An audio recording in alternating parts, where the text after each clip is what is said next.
Thank you, Rick. That was a very generous and kind introduction. It's a real pleasure to be back at Bethlehem Baptist Church and to be sitting with my mentor and friend, Dr. John Piper.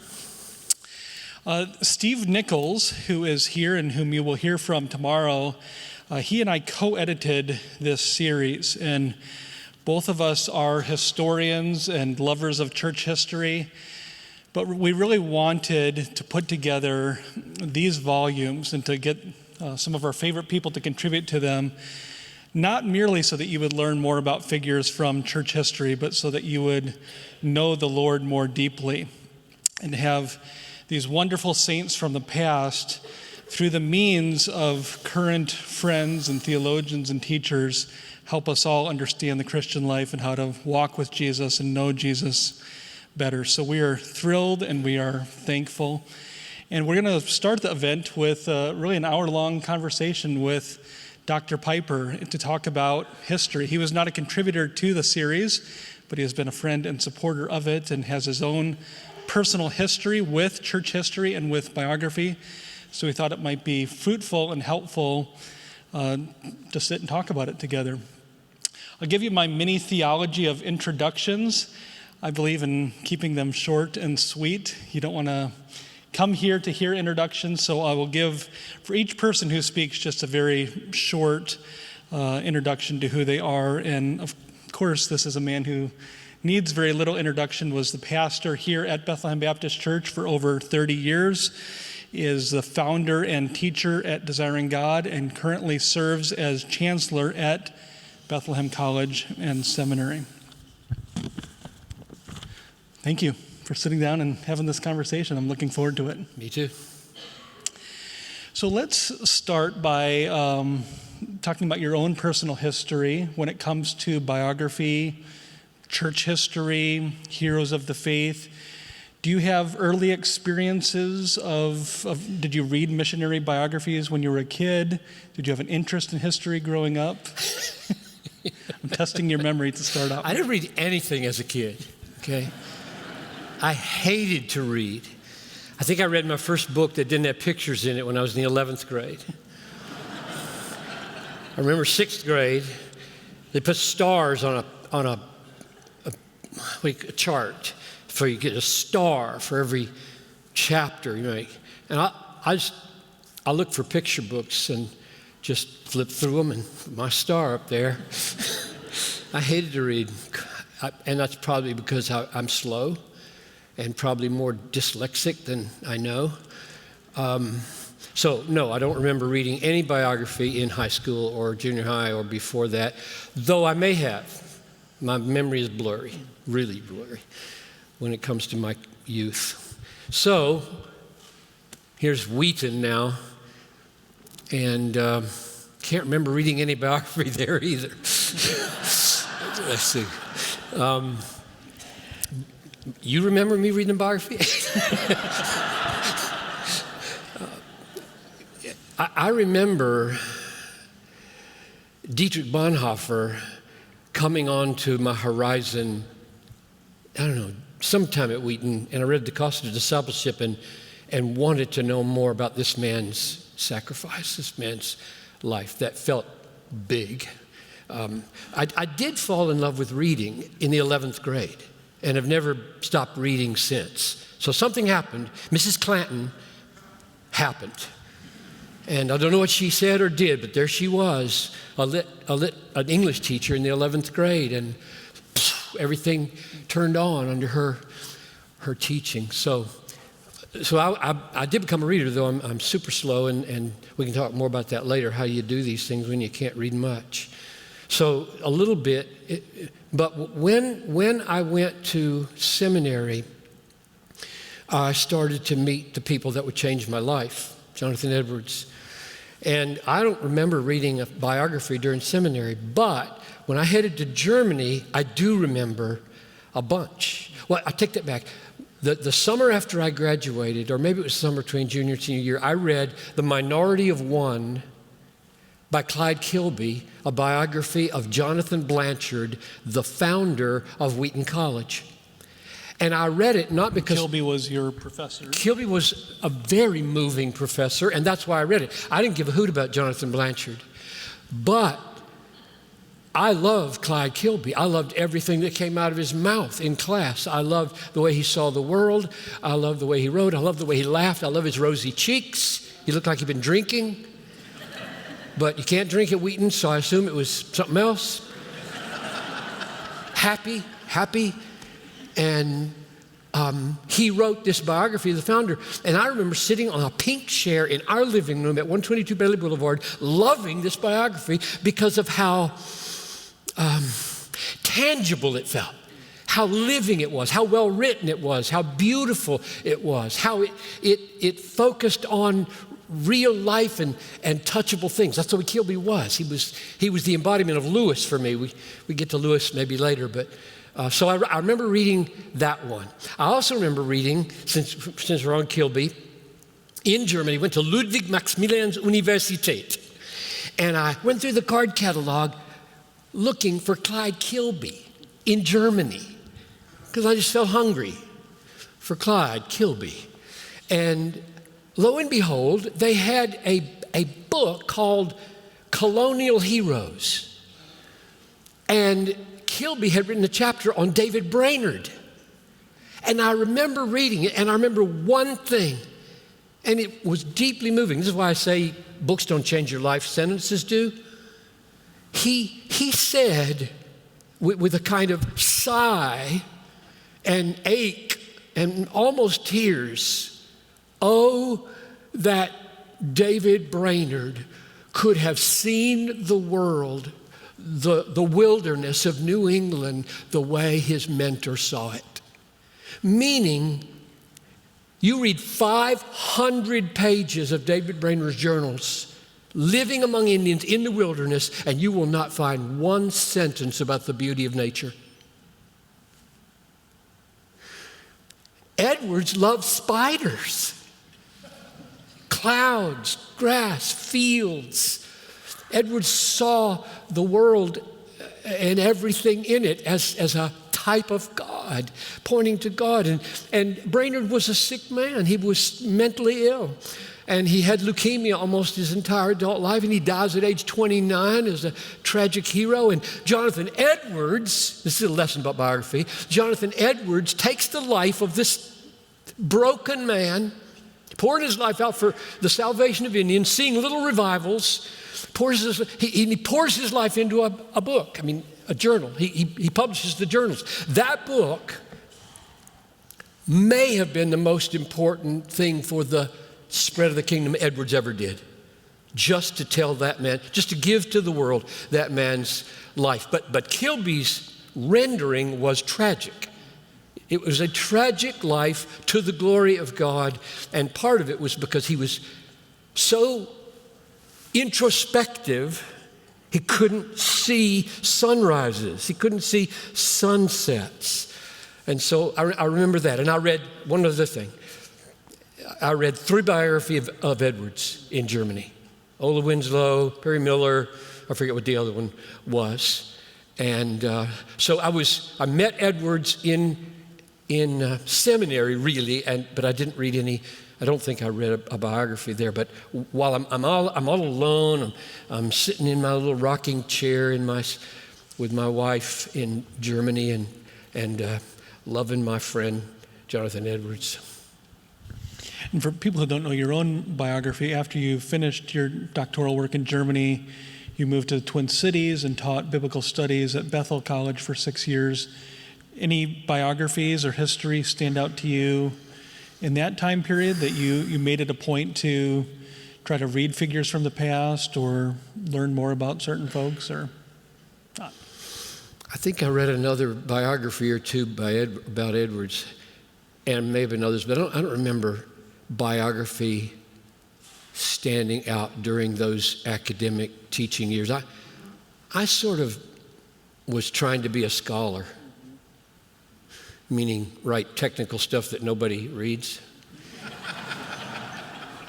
And so I was really, reading in another world. I was trying to stay up on German scholarship and learning French in the summer so I could say the last word on Romans 9, and so I wasn't spending my I was going to say, I wasn't spending my downtime reading biography, but I remember one time, this is irrelevant, but it's fun.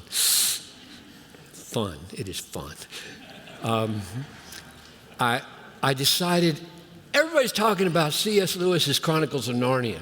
I'm 32 years old and I've never read them. So I said, okay, I'm going to stop working at 5:15 instead of 5:30. We eat at 5:30, on schedule. Noel, my partner, everything's on schedule. We're going to eat at 5:30. I'm going to stop working at 5:15, and every day I'm reading 15 minutes in the Chronicles of Narnia. And I read straight through them. And I'd go upstairs and Noel would say, well, what happened? I said, they were in a battle and it was 5:30. And she'd say, I can't believe you. I said, well, 15 minutes a day, get it done. Chop the tree down. But got to eat at 5:30. It's discipline. Now, in 1980, you come to this church, you take this pastorate, you leave the academic world, you become a pastor. And if any thoughts come to mind or memories from engaging with biography, I know in particular maybe a prompt for you is you've mentioned reading Warren Wiersbe's little biographical sketches. Yeah, there's 3 of those. And I got them out this afternoon because I thought you might ask me that. The one's called Walking with the Giants, one's called Listening to the Giants, and one's called Giant Steps. And I think he kept writing them because they were popular. And they're like little teeny biographies, like 3 pages. And oh my, were they inspiring. But you know, I looked at it this afternoon and I thought, I hardly put any markings in these. I mean, that's weird. I don't read anything without marking it up. And it makes me wonder, did I start marking stuff up later? Or did I not? I don't know why that was. But anyway, I remember being inspired by these because I was utterly green as a pastor, right? I'd never been a pastor. I skipped all the practical courses in seminary, and I came here never having baptized anybody, never having visited anybody in the hospital, never having done a funeral, having done 1 wedding in my life, maybe preached 15 sermons, and I'm the pastor of a 700-member church with 300 old people there on Sunday morning. Well, I didn't know anything. I didn't know anything except my Bible, which is all you need to know. So I'd skip those courses again. So I began to read, and I do remember my conscience being really pricked by reading pastors. And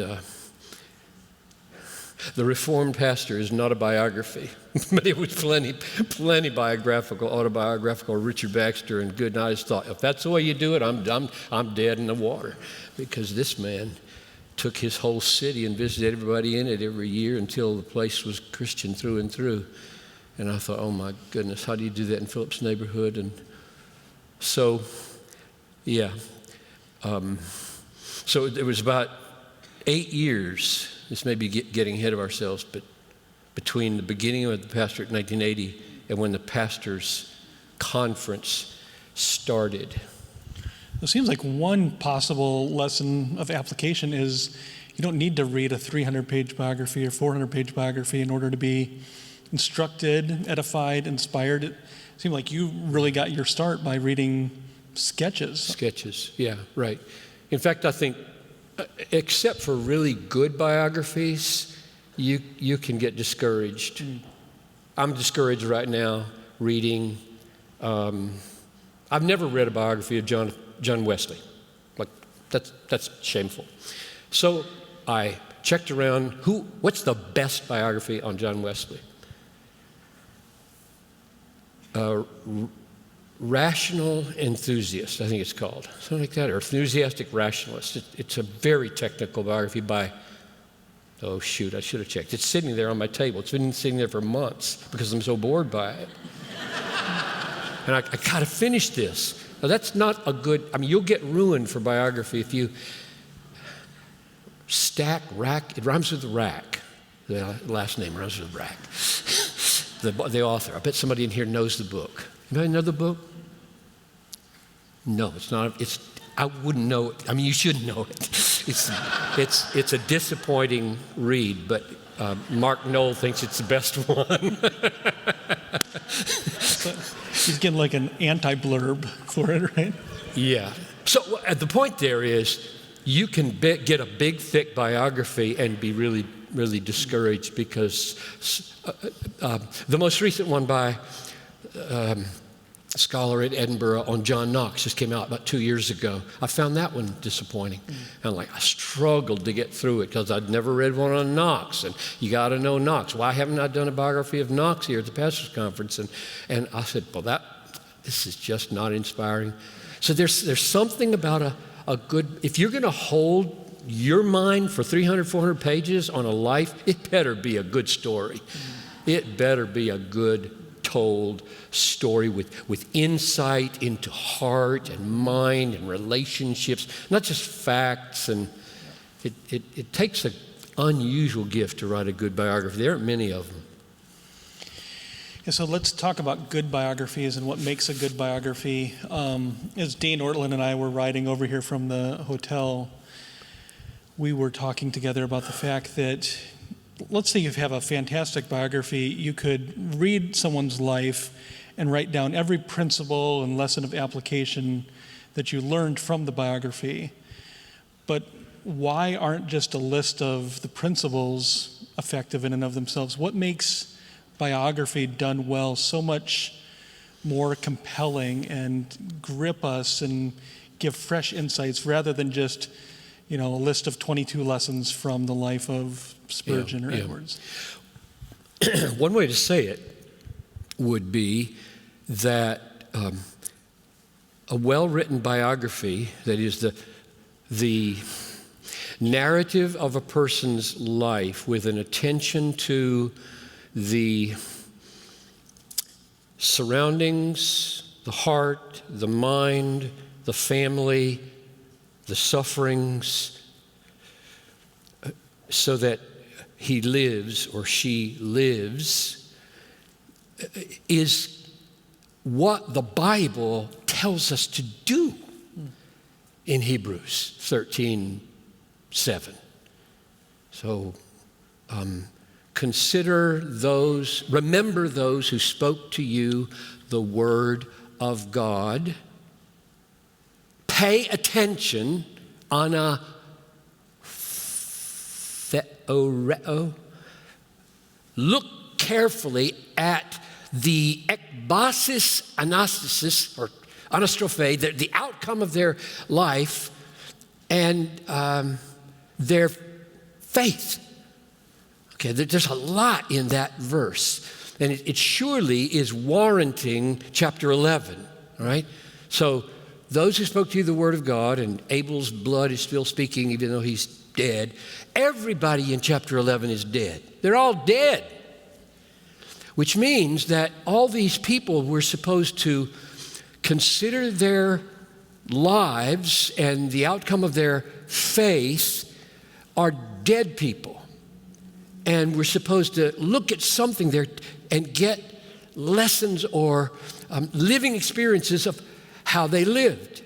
So how did Moses escape from the fleeting pleasures of Egypt? He looked to the reward. So if you spell that out over a lifetime, that would be a powerful lesson to learn. So I think the answer why biography is compelling is because it has a biblical warrant. God, the main reason you should all, I hope you're all at this conference, the main reason you're at this conference is because you should be asking, what's the point of my life? Why am I on the planet? And the answer is, you're on the planet to become holy and happy to the glory of God. That's why you're here. Okay, then you should ask, how does the Bible teach you become holy and happy? And one of the ways it says is to imitate me, Paul says. Imitate me. Fix your eyes on those who walk according to the example that you have in me. Wow. God has appointed that I would become happier in God and holy by looking at holy people. He said so. and most of them are dead. And so choose carefully those people who can best be a part of God's means of making you holy and making you happy, and thus, through your gifts, useful.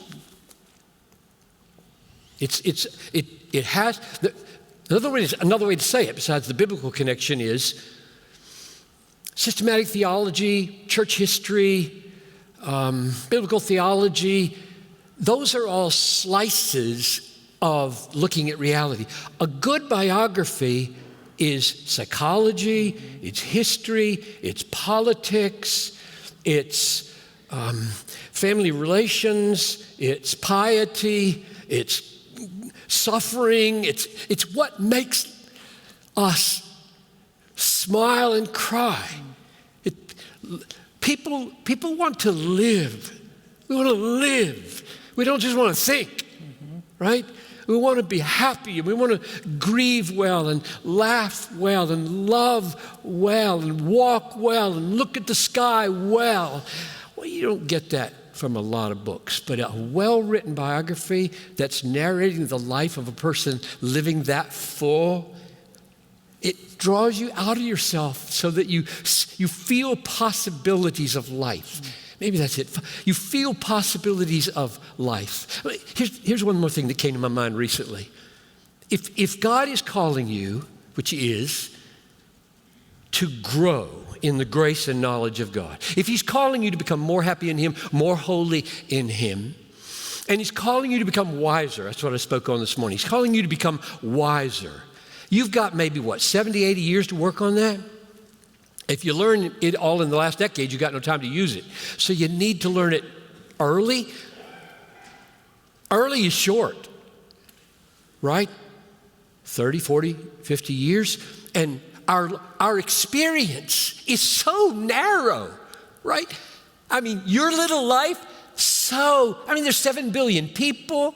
There's 12,000 cultures. There's 7,000 languages. You don't know anything, right? You're just little teeny weeny. We're all just in our little cocoon of reality in America, in our little evangelical pond. Well, guess what? You can speed up that movie. That's a slow movie and it's narrow, right? Your life is a slow movie and it's narrow. You gotta speed it up. You know how you speed it up? Go to school, read a book, meaning put the movie on fast forward by reading a life. So here's a man, here's Edwards or here's Cooper or whatever, and you can read this book in 2 weeks. A whole life in 2 weeks. Well, it would take you a life to live a life. And now you get to live a life in 2 weeks. And think, if you learn 10 awesome things that he learned from suffering or from success or failure, if you learn those 10 things, they would have taken you 10 years because you won't bump into those circumstances till you're 35 or 45. You won't have your midlife crisis till you're 41 and a half. And if you could read a story of a man who walked through that, you could read that story in 30 minutes and be ready to meet it when it comes. Awesome. So reading biography or taking courses or going to school or having good friends that can tell you ahead of you, it's all part of the same thing. God has ordained that we not learn all of our wisdom by living it. It's too late. You just can't get enough experience in 70 years. You've got to have help, and you can just put that thing on supercharge with good biographies. That's really, really helpful. And, one of our hearts behind this whole conference is we want people going back and reading the primary sources, actually hearing from these people directly, not just through intermediaries. But one of the things about this series is that you have somebody like Tony Reinke who has read everything that John Newton has written and tried to collate them. Very discouraging. I love Tony. You here, Tony? Wave your hand. It's his wife's birthday tonight. Okay, wife's birthday. So what he is wisely excuses. He's a good husband. But you get these guys who've read 10 biographies and tried to distill the best possible principles. So that's one of the ways that we hope this I don't do it that way. So you started doing the biographical addresses with Edwards in 88? Yes. Was that the first year? So it was here at the, a little further. This building wasn't here in 88. This building didn't exist, but right down there, Yep. you gave the first biographical address on Edwards to a group of pastors. Do you remember how many were there? 80. Okay, 80 pastors. So what made, you had read a lot about Edwards. What made you want to give an hour-long address on his life with lessons for pastors in particular? That's an easy question to answer, because in the years from 80 to 88, really 87, I was listening to biography or biographical addresses by Ian Murray. Unsurpassed. I just think Ian Murray is off the charts effective in his quiet British way, off the charts effective in telling stories and drawing out lessons. So he was my model. I listened to him on Spurgeon, and can you imagine somebody criticizing Charles Spurgeon? I mean, just think of it. And Ian Murray said, now the problem with Spurgeon's preaching, and I'm thinking, there were problems? The problem with Spurgeon's preaching is that he never preached on the moral law. Can't find any series on the Ten Commandments. Oh, whoa, that's the sort of thing you get in good biography. Like, whoa, eyes go open and you think something. So anyway, I'm listening to these, maybe half a dozen. Everyone I could find, tapes. They were called cassette tapes. And I'd stick them in a Walkman, tie it around my waist, take off. So there, he was the model, and I thought to myself, those are so meaningful to me, so inspiring to me as a young pastor, that I want to do that. And so I did it every year for 25 years, I think, or 27, whatever it was. You conceived of it from the beginning as an annual thing? I did, yeah. I didn't know we could keep doing these conferences. You know, first time you do something, you don't know if it's going to work or not. But the guys who came said, let's do it again, and so we did it again. And we did it we're still doing it. Edwards was number one because he's been number one. He's number one in my life, number one in my influence. So I prepared that for that first conference. And why not just recommend that other people read biography? What do you think is important about pastors? I know not everybody here is a pastor, but you recommend that pastors actually present to their people biography. Why not just say, we've got a book stall out there and I want you all to read Ian Murray on Edwards? What is it about presenting that is particularly helpful, you think? It's short. Half the people in your churches aren't readers. I remember sitting one time, David Livingston sitting out there, he remembers this when we were sitting with a friend at my house from Olivet Baptist Church, and David leans over to him and says, I'll make up a name, Tom. I said, Tom, what you reading? And Tom looked at him and said, I don't read. And David didn't believe him. He said, I mean, just like magazine, newspaper, whatever. He said, I don't read. Remember that, David? It was so embarrassing. You've got a lot of people out there like that, but they'll come on Sunday night. We used to have Sunday night services here, and that's where I did Cooper. And my experience of doing Cooper before people, not pastors, but people, I got more feedback of encouragement from the life of William Cooper on a Sunday night service than I think anything I've ever done. And I thought, whoa, that's number one, because he was depressed all of his life and tried to kill himself 3 times. And number two, because people love stories, they love lives, they love lessons that are, strong meat in good stories. And so it's good for your people. That's the first thing I'd say. It's good for your people. It's good for their souls. And it'll inspire them then maybe to go get a book. And it's good for you, because I find now that I'm not under pressure to produce a weekly sermon, and I'm not under pressure to produce a biography, it's easy for me to read. It's in and out. It's just in and out. Because the pressure's not on to prepare anything with it, do anything with it. It's just pleasure. Well, that's got its place, but oh my, the fruit for our souls when we're forced or have the discipline to collect insights, organize them, put them in a useful form. And we took a whole conference to make the point, the effort to say is a way of seeing. And so a pastor who tries to say helpful things will see more helpful things. So it's good for your own soul and it's good for your people. What was your method that you used, or would you recommend to others? Somebody who says, I want to get into Spurgeon. I want to take this year and make this the year of Charles Spurgeon, the year of Lloyd Jones, the year of Luther. What should they do? How do they pick out a biography? How do they make it so that they're not just data in and they forget it? What did you do? Okay, let's see if I keep this short, because it got down to a science, because there were 25 of them. I chose the biography just by what major theological / pastoral figure I didn't know anything about and thought I should. Seemed to rise to the surface of influence. So that's kind of how I chose. I mean, George Herbert wouldn't be in that category, but I love George Herbert and I love poetry, and so let's do poetry one year. So I chose them at least by the summer before the January when the pastors' conference was. And I took a biography or two on vacation and tried to read it. That's all I did on vacation when I was reading, wasn't with the family, I was reading this biography. And I'm underlining it and marking it, little things in the margin, not writing anything down usually, little notes in the front. So I read that.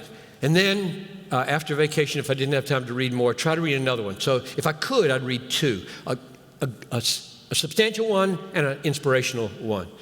Shorter, longer, technical, less technical, and underline them both. And then I knew that if I'm going to have any authenticity at all, I need to read some original stuff. Letters, journals, sermons. Got to get into what they really say, because what people say, good grief, that's just so off sometimes. And you need to read the original stuff, which I'm glad you're doing what you're doing here in this series. So through the fall, I'd be reading that. So come January now, I've read all I have time to read. And here's the great thing. I mean, you should know these. Where's that book? You carry that book around? Is that my book? Nope. Okay. These are not scholarly. They're not impressive. They are what you can do when you have 9 months. And I just want to encourage pastors, don't be daunted. Your people don't know any better. They don't know anything about Spurgeon. 9 months of reading in Spurgeon, you'll be an absolute expert as far as they're concerned. And you'll be an idiot as far as Spurgeon scholars are concerned. Now, if you let that daunt you, you'll never do anything. You'll never do anything.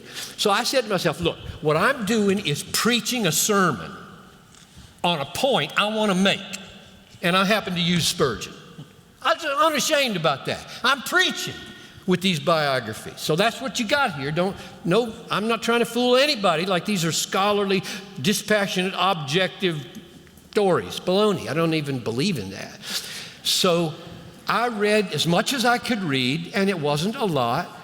And now here's January, and we have these remember those? Went off by ourselves for 4 days to northern Minnesota with the whole staff, called Study Break. And my job on Study Break was a brain dump from all those books onto the computer. I didn't start these till post-computer. Got my first computer in 85. We started this in 87.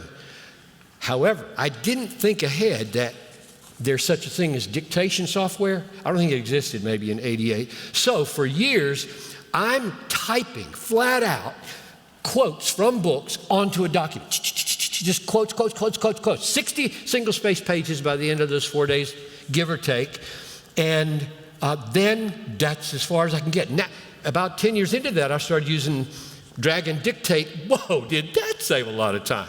So I'm just reading these quotes into my computer. Awesome. I love it. And now I'm home, And I set aside, maybe 3 or 4 days before the conference to do something with that 60 pages of quotes.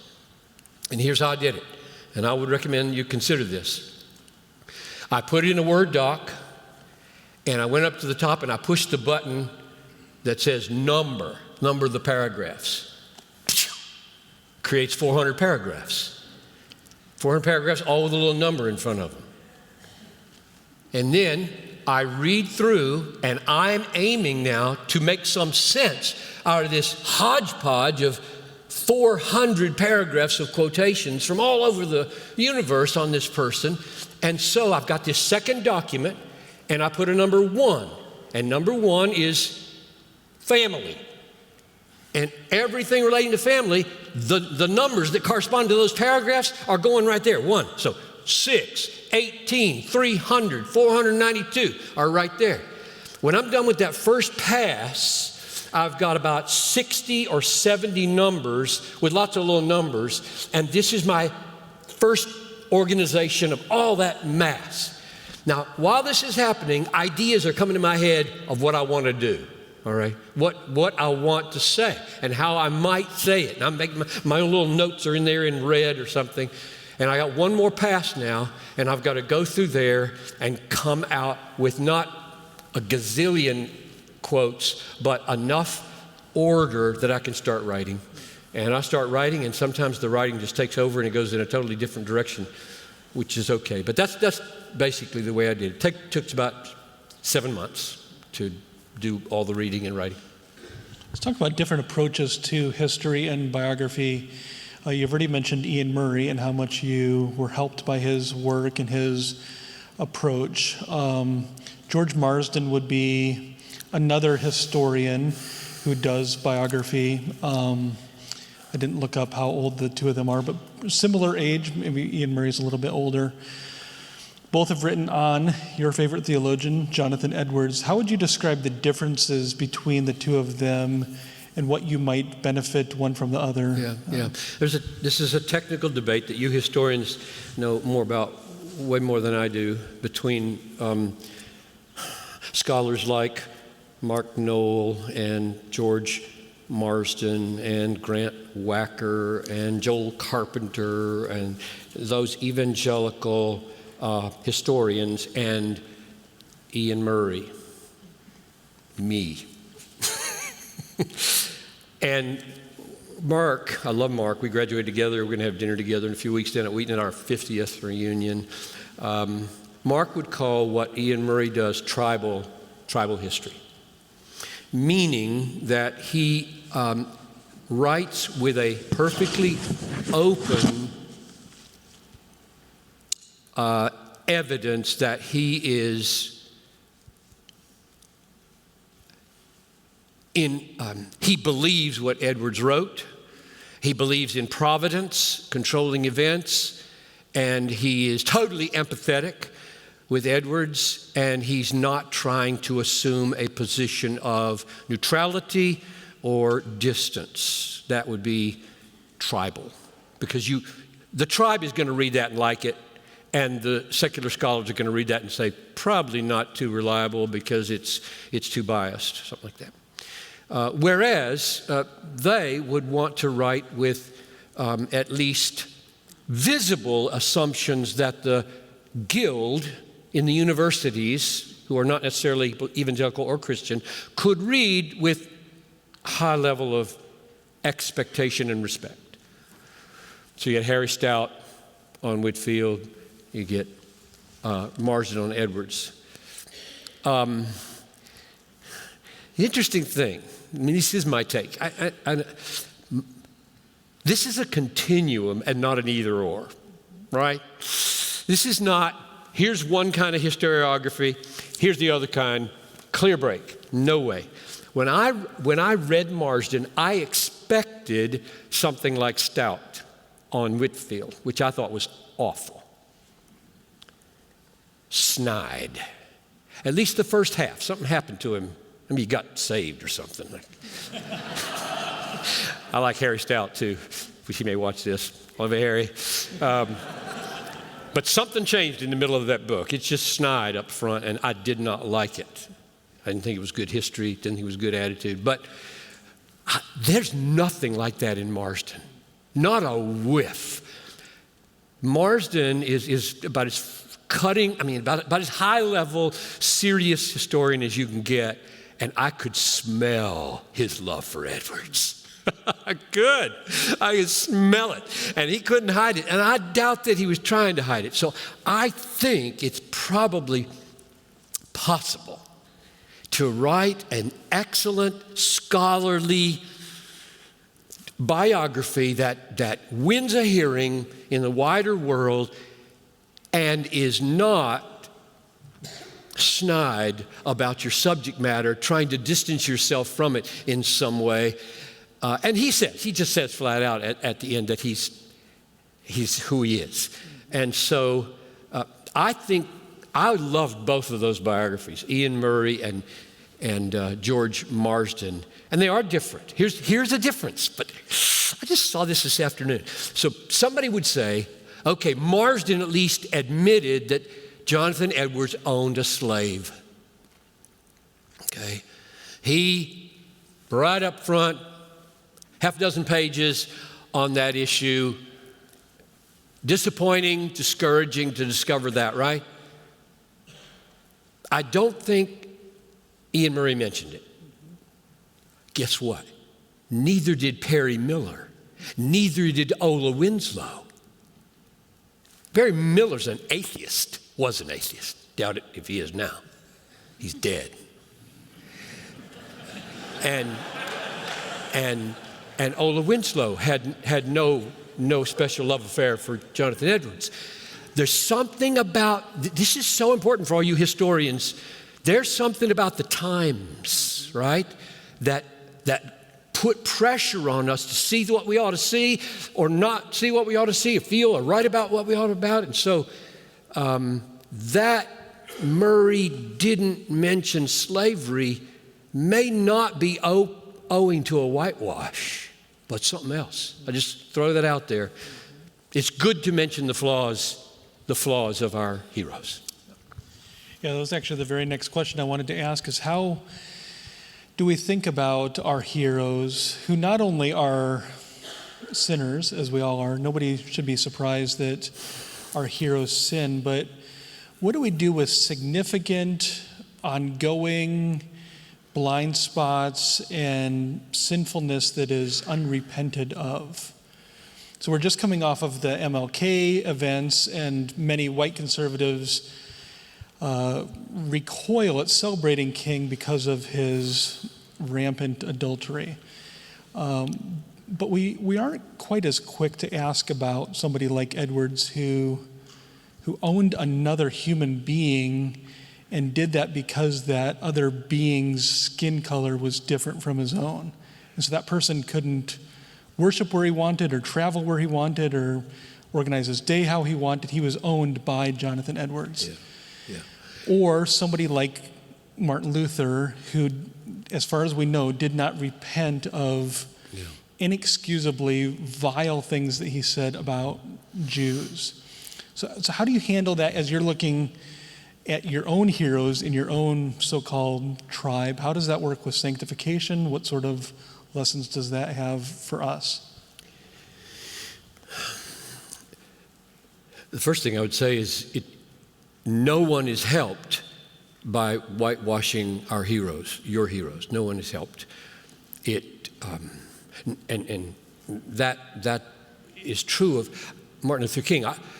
With regard to doctrine and sexual morality, I think the most important questions for white evangelicals emerge from the recognition of his flaws.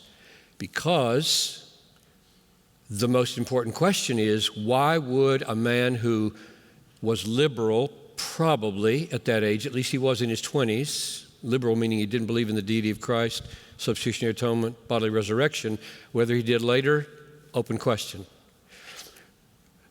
The reason, I asked Thabiti about this, Thabiti Anyabwile, last week when we were at T4G. I said, isn't the reason we need to just come to terms with that is because the hardest questions for us emerge from that observation. Namely, why would a man who doesn't believe what we believe and was not as sexually pure as we might like, see injustice more clearly, act on it more effectively than we did? I'm saying we. I don't mean generic. I mean we. I was a racist, segregationist, defending, keep the blacks out of White Oak Baptist Church 16-year-old. So I don't have to imagine what it was like. And that forces me to ask, so why did he get this so clear? And why could he address it so effectively? And why would he be willing to give his life for it when he didn't believe this, this, and this, and he had mistresses on the road? Why would that be? Well, that's more of an indictment of me than him. Because it raises the question, what was wrong with you? So the point there is, you don't benefit by whitewashing your heroes. You won't ever ask yourself the hardest questions about life if the people you love are whitewashed and you don't ever come to terms with their sinfulness. That's the first observation. It will force us to deal with the doctrine of sanctification in a way like not much else will. What levels of complexity of morality might God be willing to wink at? And you say, whoa. God doesn't wink at anything. Yes, he does. I'll give you a couple examples. Half you in this room are wrong on baptism. It's a sin to be wrong on baptism. Maybe I'm wrong. And if I am, that's a sin. It's a sin to say false things about God and His Word. You think you're going to go to hell for getting baptism wrong? What do you call that? Unrepentant sin's what I call it. Which means that there must be some kinds of sin. Here's another one. 1 Corinthians 6, remember what they're doing?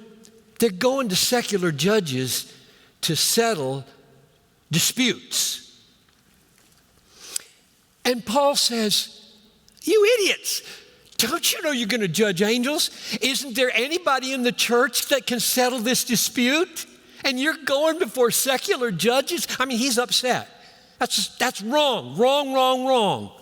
And then he makes it even worse. He says, and why aren't you just willing to be wronged instead of suing your brother? So these people are getting, at best, a C- in sanctification. They're going to judges and they're suing their brothers. And Paul says, both of those are wrong. You should just be wronged. And he didn't do church discipline for either of those. Why? I don't know. So I'm just raising how complex sanctification is, that if you spot somebody in history who did something you think is wrong, you got layers of issues to work through rather than jump into the conclusion they didn't repent, therefore they're going to hell. And you know, realistically, I think the lesson for us who live is not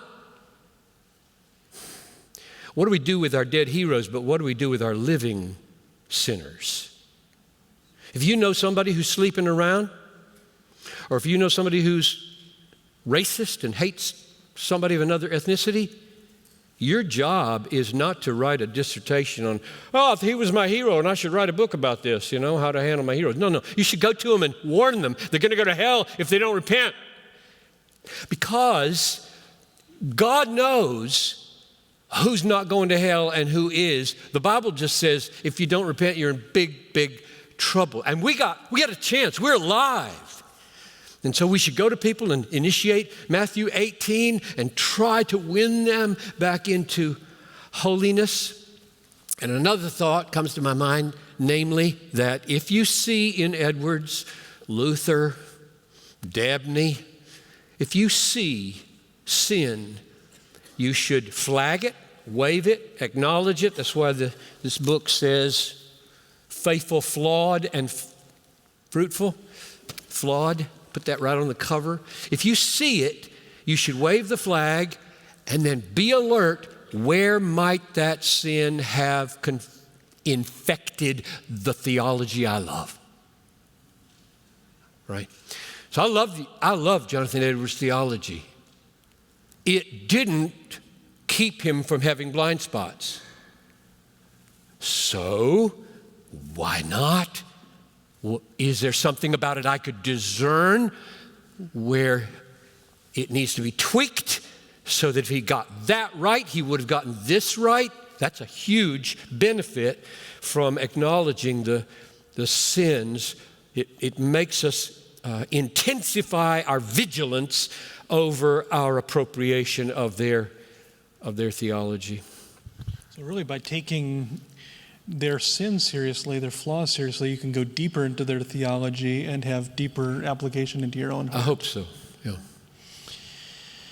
I think of all of the people that you wrote about in there, a lot of them are similar to you theologically. C.S. Lewis might be as far to the left of all of the 21 men who were in there. Yeah. Some folks know that I wrote my dissertation on influences in your life. Edwards and Lewis, the two folks you never met, and your parents as fundamentalists, and Dan Fuller as your mentor at Fuller Seminary. And my argument was, you take any one of those four away and you have a different John Piper. At least that was my thesis that I tried to demonstrate. So I think if somebody were to try to think through if John Piper had never read Jonathan Edwards, how would he be different today? We could all probably venture an answer there, but maybe Lewis would be less obvious. If you had only read Edwards and you had the same upbringing and you went and studied under Dan Fuller, how would your life be different with no Lewis as part of it? Can I say something about Edwards too? Mm-hmm, absolutely. I love both of these men. I don't think I would have liked C.S. Lewis very much in person. Maybe not Edwards either. I don't know. That's one of the great things about being dead. You can have more friends in the grave than you can in person. I don't think I would have a clear grasp on what I mean by Christian hedonism without Jonathan Edwards' End for Which God Created the World. Because my little sentence, God is most glorified in you when you are most satisfied in Him, is a paraphrase of Edwards, who said that we glorify God in two ways, namely by knowing Him truly and loving Him duly. Delighting in Him, rejoicing in Him is how we glorify Him. You could read all day long, every day for a year and not find that in hardly any theologians anywhere. And you find it in Edwards, and that was huge. And secondly, with Edwards, I doubt that I would have preached with a Christian hedonist set of assumptions, because his sentence, I regard it as my duty to raise the affections of my hearers as high as I possibly can,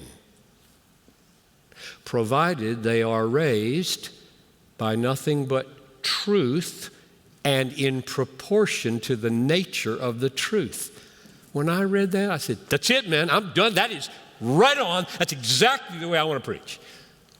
I want to raise your affections as high as I can and not have it be emotionalism, but rather warranted by truth and in proportion to the ugliness of hell and the beauty of heaven. Okay, that's Edwards. Lewis is not a model for me theologically. I don't think I learned any theology from C.S. Lewis, okay? I might have. But I loved it. When I met Lewis in college, I'd never read Lewis as a child. I don't think my parents knew he existed. So I never read the Chronicles of Narnia or anything else. First thing I read was Mere Christianity in my freshman class. And when I read it, I thought, this is amazing. And here's Here's some of the effects it has. He is more razor sharp, logical than anybody I have ever read. Just brutal with the law of non-contradiction. Nothing gets by C.S. Lewis. Not one whiff of an illogical assumption gets by him. And you watch him dismantle craziness after craziness in the modern world, you just laugh out loud with joy at the application of the law of non-contradiction. And you might think, well, that's pretty cold. No, it isn't cold. It's red hot and warm and sweet and wonderful, because the other thing is that I don't think I would see trees. Quiddity, the quiddity of things, the thisness of things, black fake leather, just the quiddity of things, soft and squishy. Corduroy that my wife hates for me to buy because the seats get shiny. And I like corduroy. I wouldn't even see corduroy or shiny seats without C.S. Lewis. I hear the first robin. It's almost time. I know when the robins show up. I know what tree he'll be in between here and my house. He's always in the same tree. I wouldn't even hear a robin. I know what a robin sounds like, different from all these other birds around here. They come back. They come back to Minnesota. Lewis put eyes in my head because he has eyes. He has eyes that are off the charts, perceptive. So those two things, I doubt that I would be writing poetry. Maybe I would be, but Lewis modeled for me. I don't think Edwards ever wrote a poem, right? Never wrote a poem. I'm writing poems all the time. Lewis tried to be a poet. He felt like he was a failure as a poet, so he decided to write children's books and essays and other things. But he had the eyes of a poet. Here's an example. I recently started reading up a biography of Isaac Watts. Now, you know what Isaac Watts is known for. What did he do? He wrote hymns, hundreds and thousands of hymns. He wasn't known for writing hymns in his lifetime. You know what he's known for? He wrote a book on logic. It was used in all the schools. A hymn writer is known in his lifetime for a book on logic. It's still in print. When I heard that, I said, that's my man. I want to read about this because that's what I want to be. I want nobody to come away from my sermons aware of any logical inconsistency. None. And if it's there, I want to know about it. Because I think your brains were created by God to think with coherence and clarity, and you love it when that happens. You don't even know you love it. You couldn't even put names on the law of non-contradiction. What in the world is that? You use it every day. Yes, you do. And you want your preacher to not be stupid, not to say, I'm trying to make this up on the fly. All cows have 4 legs. Fido has 4 legs, therefore Fido is a cow. If your preacher does that, you're going to laugh, and you ought to. That's not good logic. All cows have 4 legs, Fido has 4 legs, therefore Fido is a cow. Lots of preachers preach like that. Lewis wouldn't sit through that sermon. Oh my, what he would write the week after that. And it would be vibrant with the flies on the wall in the sanctuary. So those are at least two or three things with Lewis that to this day, I've got this thick book at home called The Shorter Writings of C.S. Lewis, Essays. It's just huge, 900 pages, and I've got it on audio, my phone. And sometimes I just pull it down to open my eyes. The other day I tweeted about this conference and described it as a bunch of my favorite living guys talking about a bunch of my favorite dead guys. And the first person to respond said, I think Packer is still alive. I wasn't trying to break some subtle news by saying that. I'm sure he'll forgive you. What is it about J.I. Packer? We're going to hear from Sam Storms tonight about Packer. Looking forward to it. Packer he doesn't razzle-dazzle people. There's nothing gimmicky. He's the only one of everybody we're going to consider that you've actually met in person. That's right. What is it about it that gives his writing and his teaching particular power in your view? Why is it that our grandchildren and great-grandchildren are going to be reading Packer and won't be reading the current bestsellers in evangelicalism? Piper. Wouldn't you go hear or read a man if you heard that a 17th century Puritan had been raised from the dead? I would. There's nobody, maybe Sinclair comes close, Sinclair Ferguson, but there's nobody that embodies the redwoods of the 17th century like Packer, which means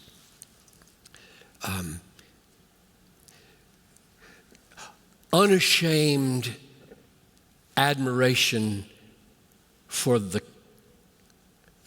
doctrines of Calvinism and the sovereign grace of God in the salvation of sinners through the substitutionary atonement and the irresistible work of God's grace.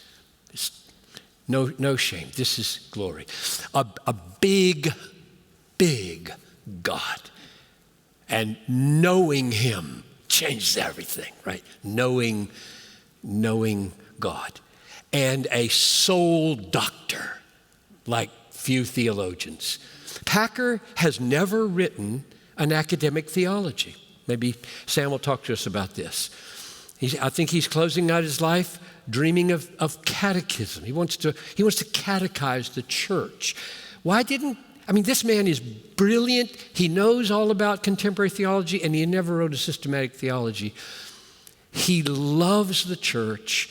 He loves the human heart. He loves lost people. And he's constantly bringing the bigness of God into connection with the practicalities of struggling to live the Christian life. Hot tub religion, for goodness sakes. That was the latter-day Packer. He wouldn't have written that in his early years. He would have considered that squandering his verbal talents. But he did loosen up at the end. And a blood earnestness about life that isn't dour. He's a really quite funny man in a British sort of way. No offense to Michael Reeves and all the other Brits here, but Brits have a hard time yucking it up, And yucking it up is not a great goal. And they don't like us Americans by and large because they think all we do is yuck it up, especially when we preach. Not Packer. His delight in life and his humor are amazingly woven into a blood earnest seriousness about God and the world.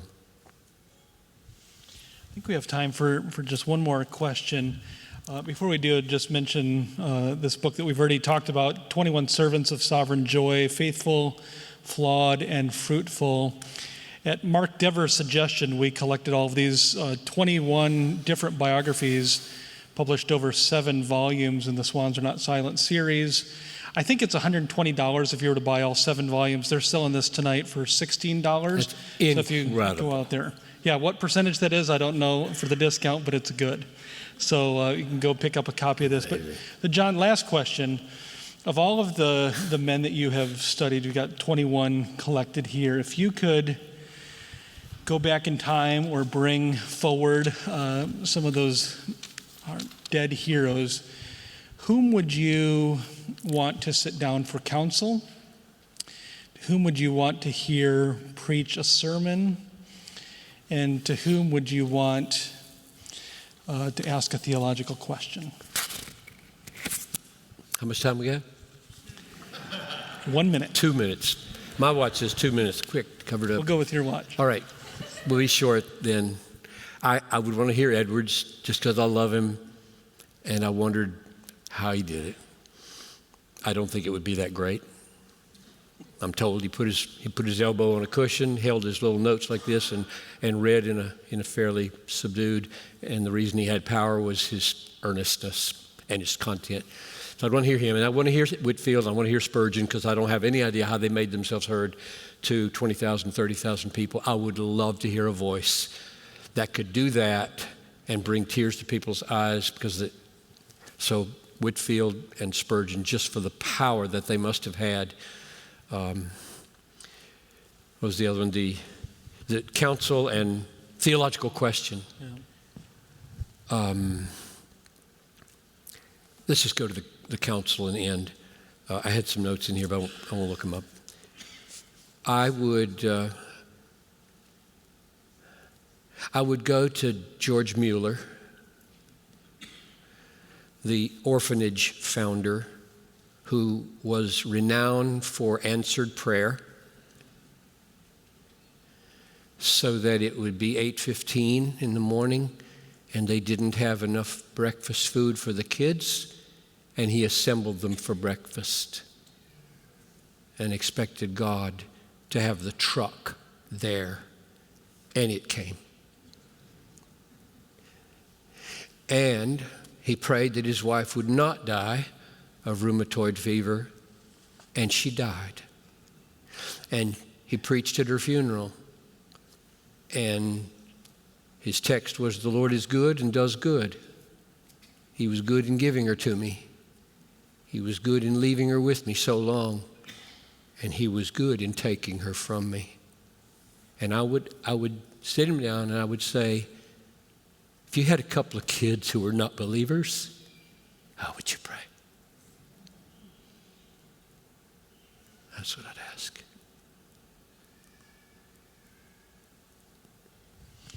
Would you mind closing our time in prayer? Yeah.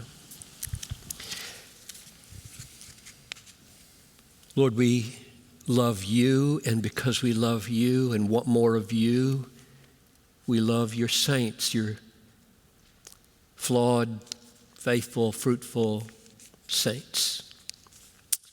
I love the living saints in this room, and I love the men who are about to put some of them before us. I love Justin, and I just feel thankful for this moment and this conference and the gift of the stories of dead strugglers. So build our faith, enlarge our hope, increase our passions, extend our vision for the nations, strengthen our churches, sanctify our marriages, make us better parents. I pray in Jesus' name. Amen.